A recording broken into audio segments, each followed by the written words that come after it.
Assalamualaikum warahmatullahi wabarakatuh. Nama saya Imelda Aprilia Hidayat, NIM U2019-4015.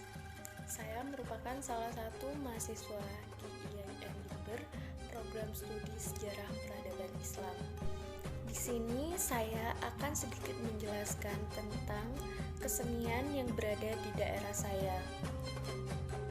Penjelasan dari saya ini bertujuan untuk memenuhi salah satu tugas ulangan tengah semester pada mata kuliah Sejarah Kesenian Islam Indonesia. Pada kesempatan kali ini saya memilih untuk menjelaskan kesenian pencaksilat yang berada di daerah sekitar saya. Berikut adalah penjelasannya.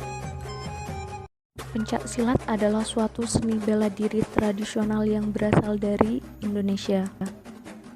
Istilah silat dikenal secara luas di Asia Tenggara, akan tetapi khusus di Indonesia istilah yang digunakan adalah pencaksilat sejak tahun 1948. Silat adalah olahraga bela diri yang memerlukan banyak sekali konsentrasi. Setiap 4 tahun di Indonesia ada pertandingan pencaksilat tingkat nasional dalam Pekan Olahraga Nasional dan juga dipertandingkan dalam ajang Pesta Olahraga Asia Tenggara pada tahun 1987. Terdapat istilah-istilah dalam pencaksilat seperti kuda-kuda, sikap dan gerak, langkah, kembangan, jurus, sapuan dan guntingan, serta kuncian. Dalam pencaksilat terdapat 4 aspek utama. Yang pertama, aspek mental spiritual. Pencaksilat membangun dan mengembangkan kepribadian dan karakter mulia seseorang. Para pendekar pencaksilat pada zaman dahulu harus melewati tahapan semedi untuk dapat mencapai tingkatan tertinggi keilmuannya. Yang kedua, aspek seni budaya. Budaya dan permainan seni pencaksilat ialah salah satu aspek yang sangat penting. Istilah pencaksilat pada umumnya menggambarkan bentuk seni tarian pencaksilat dengan musik dan busana tradisional. Yang ketiga, aspek bela diri. Kepercayaan dan ketekunan diri sangat penting dalam menguasai ilmu bela diri, terutama dalam kesenian pencaksilat. Istilah silat cenderung menekankan pada aspek kemampuan teknik bela diri pencaksilat. Yang keempat, aspek olahraga. Fisik dalam pencaksilat sangat penting. Pesilat mencoba menyesuaikan pikiran dengan olah tubuh. Kompetisi adalah bagian dari aspek ini. Selain bertarung dengan tangan kosong, dalam pencaksilat juga mengenal berbagai senjata seperti keris, kujang, galak, celurit, dan masih banyak lagi. Teknik tendangan sunting. Yang pertama, tendangan lurus. Tendangan lurus dilakukan dengan cara posisi awal berdiri dengan salah satu kaki sebagai tumpuan, kemudian lutut ditekuk, diangkat, dan lurus tungkai bawah. Dengan jari-jari kaki bagian dalam dikenakan pada sasaran. Selanjutnya salah satu tangan ditekuk untuk melindungi tubuh bagian bawah dan atas. Yang kedua, tendangan sabit. Tendangan sabit dilakukan dengan cara posisi awal berdiri dengan salah satu kaki sebagai tumpuan, kemudian lutut sedikit ditekuk dengan jari-jari kaki diluruskan pada kaki yang akan melakukan tendangan. Kaki yang akan melakukan tendangan kemudian diangkat dari bawah ke atas arah sasaran dengan menggunakan punggung kaki, kemudian tangan harus menutup tubuh bagian atas dan bagian bawah. Yang ketiga, tendangan jejak. Tendangan ini dilakukan dengan cara posisi awal berdiri dengan salah satu kaki sebagai tumpuan, kemudian lutut ditekuk pada kaki yang akan melakukan tendangan yang kemudian dijepitkan ke arah lawan dengan menggunakan telapak kaki, dan tangan harus menutup bagian atas dan bagian bawah. Yang keempat, tendangan samping. Tendangan samping merupakan serangan yang menggunakan sebelah kaki dan tungkai. Pada saat melakukan tendangan samping ini, arah lintasnya lurus ke depan dengan pengenaan sasaran pada tubuh. Sasaran pada seluruh tubuh biasanya dilakukan pada tendangan ini dengan telapak kaki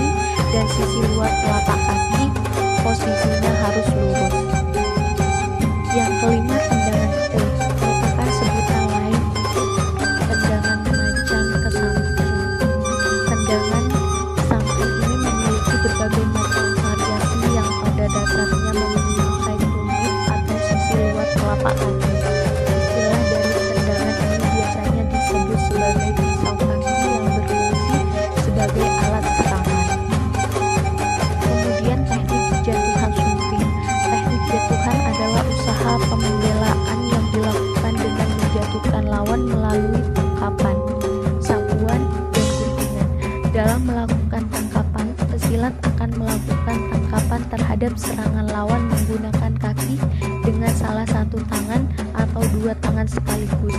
Kemudian untuk melakukan sapuan, pesilat akan melakukan serangan pada kaki lawan bagian bawah sehingga menyebabkan lawan dapat dijatuhkan. Dan untuk melakukan sapuan ini dapat dilakukan dengan berbagai teknik sapuan, yaitu sapuan tegak, sapuan terbang, dan sapuan melingkar. Dalam melakukan sapuan tegak ini, pesilat dalam posisi berdiri dengan telapak tangan atau dilindungi kaki. Selanjutnya, pada sapuan terbang ini dilakukan dengan menggunakan punggung kaki dengan cara merebahkan diri ke depan. Sedangkan dalam melakukan sapuan melingkar, pertama-tama pesilat harus berputar dan membelakangi lawan, kemudian perkenaan kaki pada kaki lawan dengan sulit sambil merebahkan diri.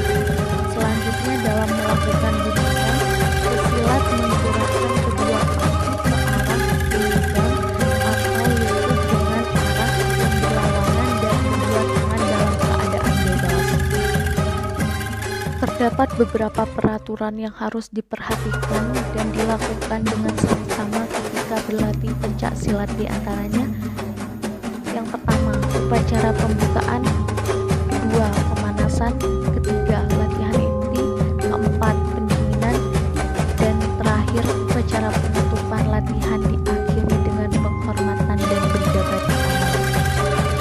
Terdepokan dalam pencak silat Indonesia mempunyai beberapa fungsi, di antaranya: yang pertama, sebagai pusat informasi, pendidikan, penyajian, dan promosi berbagai hal yang menyangkut pencak silat. Yang kedua, sebagai pusat berbagi kegiatan yang berhubungan dengan upaya pelestarian, pengembangan, penyebaran, dan peningkatan citra pencak silat dan nilai-nilainya. Yang ketiga, sebagai sarana untuk memperkukuh persatuan dan kesatuan masyarakat pencak silat Indonesia. Yang keempat, sebagai sarana untuk mempererat persahabatan di antara masyarakat pencak silat di berbagai negara. Dan yang kelima, sebagai sarana untuk memasyarakatkan dua kode etik manusia pencak silat, yakni Prasetya Pesilat Indonesia dan Ikrar Pesilat. Pencak silat di dunia telah berkembang pesat selama abad ke-20 dan menjadi olahraga kompetisi di bawah penguasaan dan peraturan persilat. Persilat adalah persekutuan pencak silat antar bangsa atau International Pencak Silat Federation. Pencak silat sedang dipromosikan oleh persilat di beberapa negara di seluruh benua dengan tujuan membuat pencak silat menjadi olahraga olimpiade. Persilat mempromosikan pencak silat sebagai kompetisi olahraga internasional. Hanya anggota yang diakui persilat yang diizinkan berpartisipasi pada kompetisi internasional. Ini beberapa federasi pencak silat nasional Eropa bersama dengan persilat telah mendirikan Federasi Pencak Silat Eropa. Pada tahun 1986, kejuaraan dunia pencak silat pertama di luar Asia mengambil tempat di dunia Australia. Selain upaya persilat yang membuat pencak silat sebagai pertandingan olahraga, masih banyak aliran-aliran tradisional yang mengembangkan pencak silat dengan nama silat atau silat di berbagai belahan dunia. Diperkirakan ada ratusan aliran dan ribuan perpaduan. Dan kemudian pembahasan terakhir dari saya, nilai positif yang dapat diperoleh dalam olahraga bela diri pencak silat adalah kesehatan dan kebugaran, membangkitkan rasa percaya diri, melatih kekuatan mental, mengembangkan kewaspadaan diri yang tinggi, membina sportivitas dan disiplin. Sekian penjelasan dari saya, kurang lebihnya mohon maaf. Wassalamualaikum warahmatullahi wabarakatuh.